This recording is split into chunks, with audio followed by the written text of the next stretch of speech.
안녕하세요. 이민아입니다. 일주일 동안 제가 2편의 영상을 올려보았는데요. 저처럼 조금씩 책을 꾸준하게 읽는 분들 많으실 거예요. 사실 저는 읽는 것을 좋아하고 또 제가 읽은 책에 대해서 함께 이야기를 나누는 걸 좋아하기 때문에 이렇게 낭독도 하고 책에 대한 소개도 살짝 하고 그에 대한 저의 생각 이런 것들을 이야기하는 걸 좋아해서 이렇게 올리는 건데요.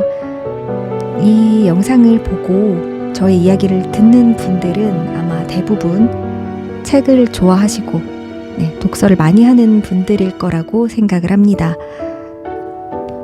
제가 일단 영상을 일주일에 1편, 2편 정도씩 계속 꾸준히 올려보려고 하는데요.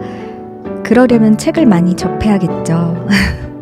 그런데 사실 저는 이 책, 저 책 분야를 그렇게 가리지 않고 보는 편이에요. 그래서 오늘은 이런 책에 대해서 이야기를 하고 또 다음에는 또 전혀 다른 분야의 책에 대해서 이야기를 하게 될 것 같습니다. 어떤 분야의 책을 좀 고정적으로 같은 분야를 좀 해야 되나? 라는 생각도 했는데 꼭 그럴 필요는 없는 것 같다는 결론이 났습니다. 그래서 제가 읽는 책 그리고 저의 이야기를 그냥 자연스럽게 들려드리려고 해요. 사실 오늘도 어떤 책을 좀 가지고 이야기를 하고 읽어드릴까 고민하다가 최근에 제가 가장 고민이 되는 일? 제 머릿속에 좀 많이 차지하고 있는 그런 것과 관련된 책을 집어들게 되더라고요. 큰아이가 이제 4학년인데 금방 5학년이 되죠. 우리 나이로는 11살인데 막 사춘기라는 게 이제 시작될 법한 그런 나이잖아요. 아이들마다 시기는 다 다르겠지만 그래서 그런지 저희 아이도 자아가 엄청 강해지기 시작했고 저하고 이야기할 때 많이 부딪히게 되더라고요. 좀 저도 옛날 사람이 아니다, 나는 예전 엄마 아빠 같지 않다 라고 계속 생각을 해왔는데 자녀를 대하다 보니까 저도 모르게 흔히 말하는 꼰대 같은 그런 생각을 하고 그런 말투로 아이에게 이야기하고 있는 걸 스스로 발견을 했습니다. 뭐 그렇다고 아이가 다 잘했는데 제가 그랬다는 말은 아니고요. 사실은 많이 화도 났어요. 얘는 왜 그럴까? 이제 사춘기가 시작돼서 그렇다라는 거를 머릿속으로는 어느 정도 알고 있는데 그럼에도 불구하고 이성적으로 자꾸 따져보게 되더라고요. 왜 이렇게 하지? 왜 그렇게밖에 말을 못해? 왜 그런 식으로 말을 하지? 계속 아이에게 윽박지르고 있더라고요, 제가. 그래서 오늘도 아이를 학교에 보내놓고 참 아침부터 기분이 안 좋았어요. 아침에 등교를 하는데 등교 준비하는 그 과정에서부터 아이하고 트러블이 있었고 과하진 않았지만 그래도 좀 말이 예쁘지 않게 오가게 되다 보니 이래서 자녀를 키울 때는 정말 엄마가 계속해서 배우고 생각하고 좀 스스로 발전을 해야겠구나. 그래서 책을 읽는구나 하는 생각이 많이 들더라고요. 그래서 제가 제 책장에 있는 책 중에서 작년에 출간된 윤지영 선생님의 책을 집어 들었습니다. 엄마의 말연습이라는 책인데요. 여기에 나와 있어요. 사실 이 책이 사춘기를 타깃으로 한 그런 책은 아니고 자녀를 양육하는 데 필요한 전반적인 그런 부모 교육서라고 해야 되죠? 자녀 교육서? 네, 그런 책이에요. 화내지 않고 사랑하는 마음을 오롯이 전하는 39가지 존중어 수업이라고 되어 있고요. 엄마들이 아이를 대할 때 나도 모르게 그냥 습관처럼 내뱉는 말들, 아이에게는 상처를 줄 수 있는 그런 말들을 어떻게 바꾸면 좋을지 이론과 실전으로 나눠서 쭉 설명이 되어 있는 책이에요. 어떻게 보면 사전 같기도 해서 내가 이런 부분은 어떻게 이야기를 아이에게 말투를 어떻게 바꿔서 말하면 좋을까? 라고 고민되는 부분들을 찾아볼 수 있는, 목차를 보고 찾아볼 수 있는 점이 저는 가장 좋더라고요. 내가 고민했던 웬만한 말투는 여기에 다 들어있어요. 그리고 이런 걸 어떻게 좀 좋게 예쁘게 말을 해줄 수 있을까 싶었던 것들이 다 들어있어서 좀 좋았던 것 같습니다. 어린 아이를 키우는 엄마부터 아빠도 되겠죠. 조금 큰 아이들을 양육하는 그런 부모님까지 모두 참고할 만한 책이고요. 오늘의 저처럼 이제 막 사춘기를 시작하려고 하는, 아직은 아기 같지만 그래도 자기도 모르게 자꾸 말이 예쁘지 않게 나오고 엄마에게 자꾸 뭔가 엄마의 심기를 거슬리게 하는 그런 말을 자기도 모르게 하는 자녀를 둔 엄마라면 한 번쯤은 꼭 읽어보면 큰 도움이 될 것 같은 그런 책입니다. 먼저 프롤로그 읽어드리고 그 다음 책 이야기 조금 더 나눠볼게요. 대화를 나눌수록 상처받는 아이들을 바라보며 엄마, 나랑 놀자. 그래, 뭐하고 놀까? 동물원 놀이. 엄마, 어떤 동물 할지 골라? 초등학교 1학년인 아들은 동물 피규어 상자를 바닥에 한가득 펼쳐놓고는 제게 고르라고 합니다. 엄마는 호랑이 할게. 아이는 호랑이 피규어를 제게 건네주고 다른 동물들의 위치를 정합니다. 뱀은 바구니에, 악어는 소파 위에, 코끼리는 책장 안에 두는 사이 저는 빨랫감을 걷었죠. 엄마, 빨리 놀자. 잠깐만. 이것만 개고? 이따 개도 되잖아. 이따가 해. 지금은 나랑 동물원 놀이하기로 했잖아. 그래. 알았다고 답하면서도 제 손은 계속 빨래를 개고 있었습니다. 아니, 동물원 놀이하는데 왜 빨래를 개? 동물원 놀이는 말로 하는 거잖아. 빨래는 손으로 개는 거고. 엄마는 동시에 할 수 있어. 안녕하세요. 저는 호랑이에요. 여기 동물원의 왕입니다. 아니야. 내가 이 동물원 왕은 코브라라고 했잖아. 호랑이 아니거든? 아, 맞다. 미안. 엄마가 깜빡했네. 아이와 동물원 놀이를 해준다던 저는 동물원의 왕이 코브라라는 사실도 잊은 채 입으로만 동물원 놀이를 하면서 빨래를 계속했습니다. 수건, 티셔츠, 속옷 등 잘 정리된 옷들이 차곡차곡 쌓여갔죠. 그렇게 한 장, 두 장 쌓아 올리기를 계속하자 빨래탑이 무너질 듯 아슬아슬해졌습니다. 저는 다시 아들에게 양해를 구했죠. 잠깐만, 엄마 이것만 넣어두고 올게. 사실 집안일은 나중에 해도 됐습니다. 아이가 학교 간 사이에 해도 괜찮았습니다. 솔직히 저는 아이와의 피규어 놀이가 몹시 지루했어요. 아이가 제게 하는 동물 이야기들이 재미없었습니다. 호랑이든 코브라든 관심 밖이었습니다. 그래서 대충 놀아주는 척하면서 빨래를 개었던 거죠. 수건과 옷을 각각 자리에 넣어두고 돌아왔더니 아이가 실망한 듯 장난감을 정리하고 있었습니다. 입을 삐죽이면서 저를 흘겨보았죠. 얼른 빨래만 넣어두고 온다는 게 그만 아이와의 놀이 흐름을 끊어버리고 말았습니다. 미안해라. 자녀교육서 저자로 글을 쓰고 강의를 하지만 저의 육아 현실은 보통의 엄마와 크게 다르지 않습니다. 자상하게 대화를 주고받기도 하지만 아이의 말에 영혼 없이 답할 때도 있어요. 아이를 좋게 타이를 때도 있지만 긴 잔소리를 늘어놓는 날도 많습니다.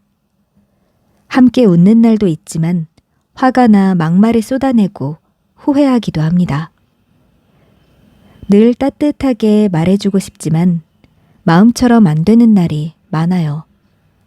특히 아이가 숙제에 집중하지 못할 때면 냉랭한 말투로 이렇게 다그칩니다.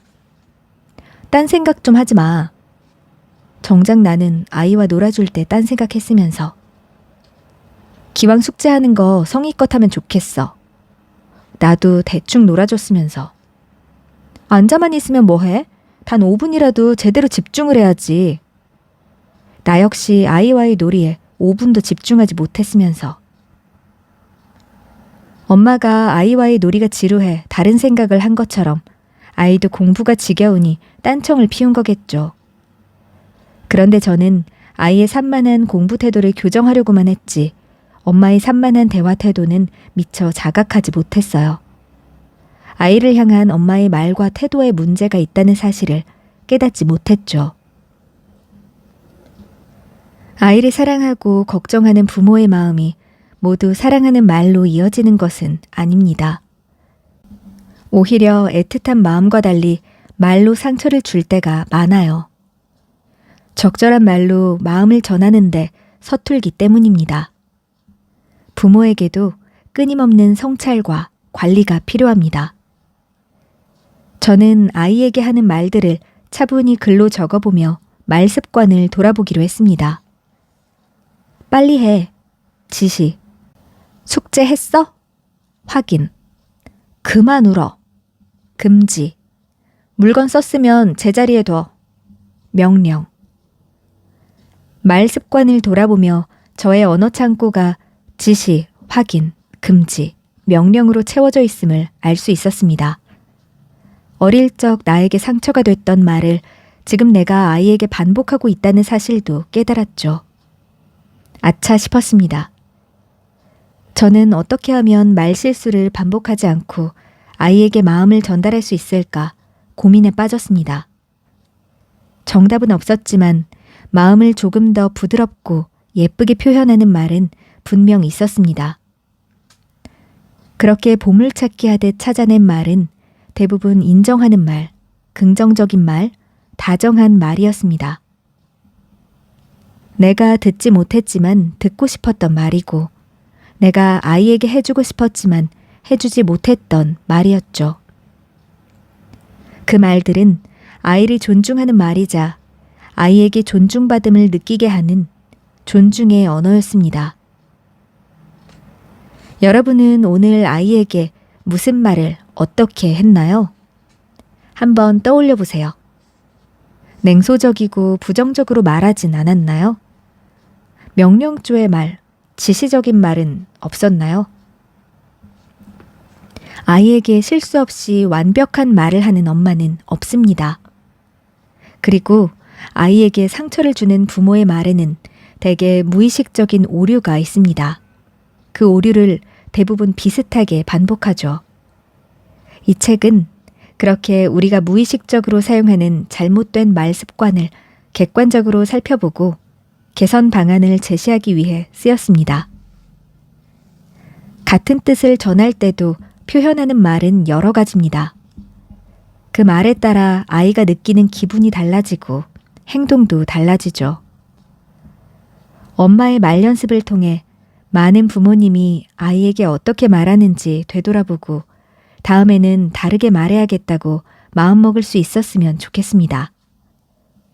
또 언어 창고에 인정의 말, 긍정의 말, 다정한 말이 풍성하게 준비돼서 언제든 곧바로 꺼내어 쓸 수 있게 되기를 바랍니다. 부모님의 언어 창고에 존중의 언어가 가득 차게 되면 분명 아이에게 사랑하는 마음을 진솔하게 전달할 수 있을 거예요. 아이와의 친밀도도 더욱 올라가게 될 거고요. 처음은 누구나 어렵습니다. 하지만 일단 변화를 시도하게 되면 또 실수를 깨닫고 고쳐나가기를 반복하다 보면 분명 나도 모르게 존중의 말을 건네는 모습을 발견할 수 있을 거예요. 습관은 타고나는 게 아니라 만들어가는 거니까요. 엄마의 말 연습은 바로 그 습관을 함께 만들어가기 위해 쓴 책입니다. 아이를 사랑하는 부모님의 진심을 유창하게 표현할 수 있기를, 아이와 더 행복해지기를 응원합니다. 가을의 문턱에서 윤지영. 네, 이렇게 우리 저자인 윤지영 선생님의 프롤로그 먼저 읽어봤는데요. 윤지영 선생님도 아이를 키우고 있는 엄마다 보니까 본인의 이야기를 이렇게 진솔하게 써주신 것 같아요. 그리고 읽으면서 나와 같은 부분을 굉장히 많이 느꼈어요. 엄마들이라면 다들 비슷할 것 같아요.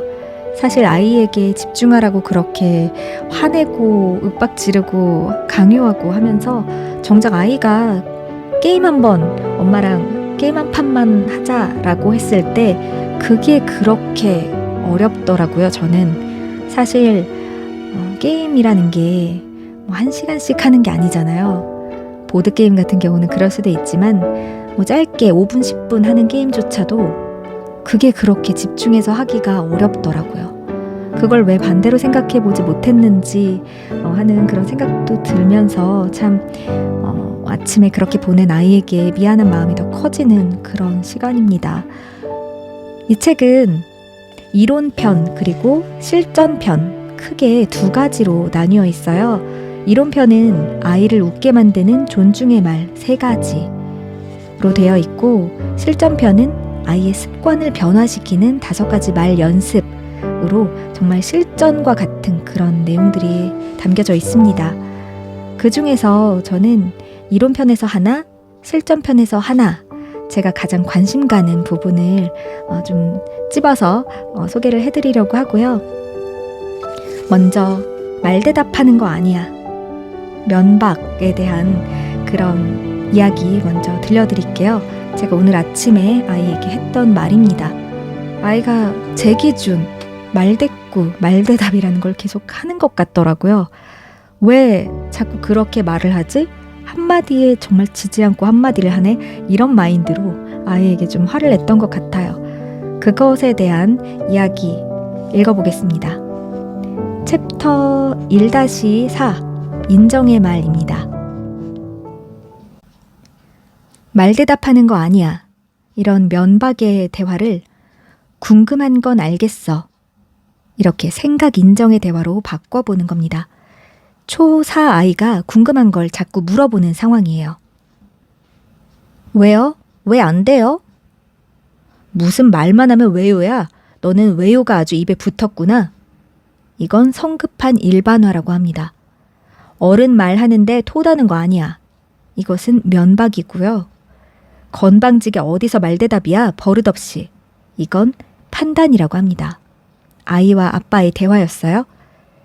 아이는 궁금해서 물어본 것뿐인데 어른들은 왜요? 라는 말에 언짢아질 때가 있죠. 퉁명스러운 말투와 불만 가득한 표정을 보면 대들고 반항하는 건가 싶은 생각이 들기도 해요. 그래서 토달지 말라며 면박을 주고 질문에 대한 답 대신 말대답하지 말라는 핀잔을 돌려주고 맙니다. 그런데 부모의 말에 의문을 품거나 의견 제시하는 걸 말대답으로 판단하고 질책하면 아이는 점점 엄마 아빠의 대화를 불편해할 거예요. 부모님 앞에서 자신의 주장을 내세우는 걸 어려워하게 될 수도 있죠. 궁금한 게 있어도 선뜻 질문을 못하는 겁니다. 미움받지 않기 위해 아이들이 자신의 호기심과 궁금증을 박제시키는 건 슬픈 일입니다. 토다는 게 아니라 생각을 말하는 과정으로, 버릇없는 게 아니라 표현에 서툰 것으로 이해하고 인정해주면 어떨까요? 이유가 궁금해? 네가 궁금한 건 알겠어. 이렇게 생각 인정을 하고 궁금할 때 그냥 넘어가지 않고 물어보는 건 좋은 태도야. 이렇게 태도 인정을 해주는 거죠. 청소년기 아이를 둔 부모님 중에는 대화의 단절을 경험하는 경우가 적지 않습니다. 아이가 방문을 닫은 채 어떤 상호작용도 거부하는 상황에 비하면 말대꾸라도 하는 편이 훨씬 낫죠. 만약 아이의 말하는 방식이 불편하다면 이렇게 말해주세요. 물어보는 건 좋은데 네 말투가 꼭 따지는 것 같아. 이렇게 말투 교정을 해주는 겁니다. 또는 왜요? 라고 하지 말고 이유가 궁금해요 라고 하면 어때? 이렇게 대안을 제시해주는 방법도 있습니다. 야단을 칠 때도 비슷합니다. 아이는 자신의 잘못에 대해 곧바로 인정하기보다는 억울하다고 변명을 하는 경우가 흔해요. 혼나기 싫은 마음에 핑계를 대기도 하고요. 그런데 변명이나 핑계라는 것은 어쩌면 어른 관점에서 내린 섣부른 판단일 수 있습니다.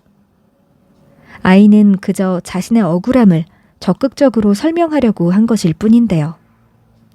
우선 엄마 아빠는 아이의 말을 끝까지 경청해야 합니다.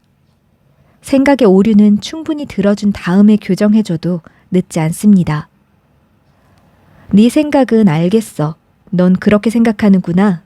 그런데 이렇게 생각 인정을 해주는 거죠. 아이가 무슨 말이든 거리낌 없이 할 수 있는 사람. 어떤 질문을 해도 괜찮다고 여기는 안전한 사람이 성장 과정에서 한 명쯤은 있어야 합니다. 그래야 상상력, 창의성을 펼치며 아이답게 무럭무럭 자라날 수 있습니다. 네가 궁금한 건 알겠어. 무슨 뜻인지 알겠어. 너로서는 그렇게 생각할 수 있지. 네 생각은 충분히 이해가 돼. 솔직하게 얘기해줘서 고마워. 아이의 생각과 의도를 인정해주는 말입니다. 부모님이 판단하기 전에 아이의 이야기를 주의 깊게 듣고 있다는 반응이죠. 자신의 생각을 제대로 표현하고 소신 있게 말할 수 있는 사람으로 성장하기 위해서는 생각을 거부당하지 않고 인정받는 경험이 꼭 필요합니다. 아이의 견해에 항상 공감하고 전적으로 동의해 줄 수는 없다 하더라도 아이의 관점을 이해하고 인정해 주는 일은 가능해요. 세련된 어법은 크면서 차차 배우면 됩니다. 부모로부터 욕구와 감정, 생각을 표현하도록 장려받을 때 아이는 존중을 배웁니다. 네, 아침에 제가 아이에게 윽박질렀던 말, 그리고 왜 그렇게밖에 못하냐고 화냈던 그런 이야기들이 모두 담겨 있는 것 같아요. 좀 마음이 아픈데요. 그러면서도 이렇게 배울 수 있어서 저 또한 굉장히 기분이 또 좋아집니다. 아이가 돌아오면 당연히 저도 실습을 해봐야겠죠. 네. 자, 그러면 이번에는 실전편에 있는 이야기 하나 들려드릴게요. 요즘 4학년 아이가 반에서 유행하는 말이라고 하면서 계속 제가 들을 땐 굉장히 특이한 이상한 어조의 그런 유행어 같은 그런 말을 계속 따라하더라고요. 그래서 그게 뭐야? 그게 재밌어? 이렇게 하지마 계속 뭐라고 했어요. 너무 계속 하니까.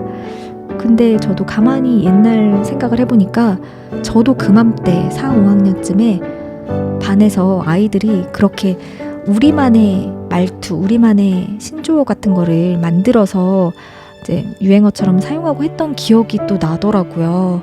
그래서 심하게 뭐라고 하지는 못하겠지만 이게 어른이 되니까 왜 이렇게 자꾸 거슬리는지 그 특이한 말투? 의미 없는 그런 이상한 말들이 좀 자꾸 거슬려서 아이에게 뭐라고 했어요. 근데 이 책을 보니까 또 그것에 대한 솔루션이 담겨 있어서 그 부분 짧게 읽어보고 마무리를 하도록 하겠습니다. 자, 실전편에 있는 의사소통 말연습 5-3입니다. 무턱대고 신조어를 따라하는 아이에게 그런 말 하는 거 아니야 라는 금지 대신 어떤 말을 하는지에 대한 내용입니다. 어쩔 TV, 저쩔 TV, 안물 TV, 안궁 TV, 어쩔래미 저쩔래미, 쿠쿠루 삥뽕, 화났쥬, 킹받쥬, 아무것도 못하쥬, 아무 말도 못하쥬. 와, 무슨 말인지 이해되나요? 아이들은 자기가 무슨 말을 하는지도 모르면서 이런 유행어를 무분별하게 사용합니다. 장난을 받아주겠다고 어쩔 TV에서 어쩔 냉장고로 응수하면 세탁기, 건조기, 가스레인지, 에어컨 등등 순식간에 온갖 가전제품이 다 튀어나옵니다. 의미도 잘 모르면서 그저 어감이 재미있다는 이유로 랩하듯이 주고받는 것이죠. 어쩔 TV는 어쩌라고 가서 TV나 봐 라는 뜻이고 킹받쥬 라는 것은 열받지, 화나지 라는 뜻입니다.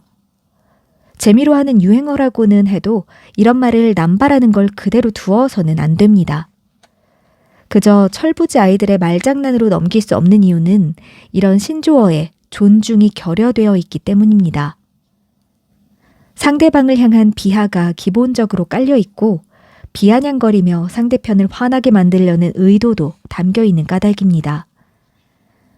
말은 생각을 지배하고 가치관과 태도에 영향을 줍니다. 언어 순화가 필요해요. 그러나 그거 좋은 말 아니야. 듣기 싫어. 하지마. 등의 무조건적인 금지는 오히려 반발심을 불러일으킬 수 있습니다. 왜 하면 안 되는지 이유를 정확히 가르쳐 주세요. 웃을 일도 아니고 즐길 일도 아니며 되받아칠 말이 아니라는 걸 아이도 알아야 고치려는 마음을 먹습니다. 네가 쓰는 외계어는 너는 떠들어라, 나는 내 마음대로 할 거야. 네가 어쩔 건데? 아, 열받네. 이런 뜻이야. 상대방을 무시하고 비꼬는 말이야. 너에게 그럴 의도가 없었다 하더라도 그 말을 하면 너는 상대방을 무시하고 비꼰 사람이 되는 거야. 유행어라고 해서 꼭 따라할 필요는 없어. 친구들이 함부로 저런 말을 하면 네가 그 뜻을 알려주는 것도 좋은 방법이야. 존중은 상호 기반적인 가치입니다. 먼저 존중해야 존중받을 수 있어요. 어느 한쪽만 일방적으로 존중의 가치를 실천하고 다른 한쪽은 그러지 않는다면 존중의 마음 창고는 금세 고갈되고 말아요. 부모님이 인정, 긍정, 다정의 말을 솔선수범하는 이유를 아이에게도 가르쳐 주세요. 그러면 아이도 무턱대고 안 좋은 유행어를 따라하지 않을 거예요. 네, 이렇게 두 꼭지 잠깐 읽어드렸는데요. 신조어 부분은 저희 아이가 하는 것과는 조금 다른 내용이긴 했지만 굉장히 좋은 가르침이 있었던 것 같아요. 존중이 결여된 그런 신조어는 하지 않도록 단호하게 이야기를 해주는 게 좋겠다라는 걸 배웠습니다. 그리고 그 전에 먼저 부모인 내가, 엄마가, 아빠가 먼저 그런 존중의 가치를 좀 보여줘야겠죠. 말로써. 엄마 아빠는 그렇게 말하지 않으면서 존중 없이 이야기하면서 아이에게만 그렇게 요구할 수 없잖아요. 네, 그런 의미에서 이 책은 아이를 가르치기 이전에 먼저 부모의 말부터 바꿔야겠다. 이런 것들을 생각하고 또 실천하게 도와주는 책인 것 같습니다. 오히려 작년에 이 책을 처음 제가 받아들었을 때는 많이 읽지 않았어요. 내가 이게 꼭 필요하겠어? 라는 자만심도 있었고요. 우리 아이들은 괜찮아, 말 예쁘게 잘해 라는 그런 생각이 있었던 것 같습니다. 하지만 어떤 아이든 사회생활을 하면서 점점 달라지고 변화하고 사춘기도 찾아오고 자기 생각이 강해지다 보니 작가님의 말처럼 아직은 어법이 세련되지 못하게 그렇게 말을 막 내뱉게 되잖아요. 정말 벌써부터 굳이 그런 매력 있게 세련된 어법을 강요하기보다는 먼저 어떤 마음가짐으로 말을 해야 되는지부터 내가 모범을 보이고 아이에게 차근차근 가르쳐 줄 수 있도록 해야겠습니다. 네, 오늘도 좋은 책으로 같이 이렇게 이야기 나눠서 저는 너무 좋았고요. 다음 영상에서 또 다른 책 가지고 다시 찾아오겠습니다. 네, 그럼 오늘도 좋은 밤 되세요. 고맙습니다.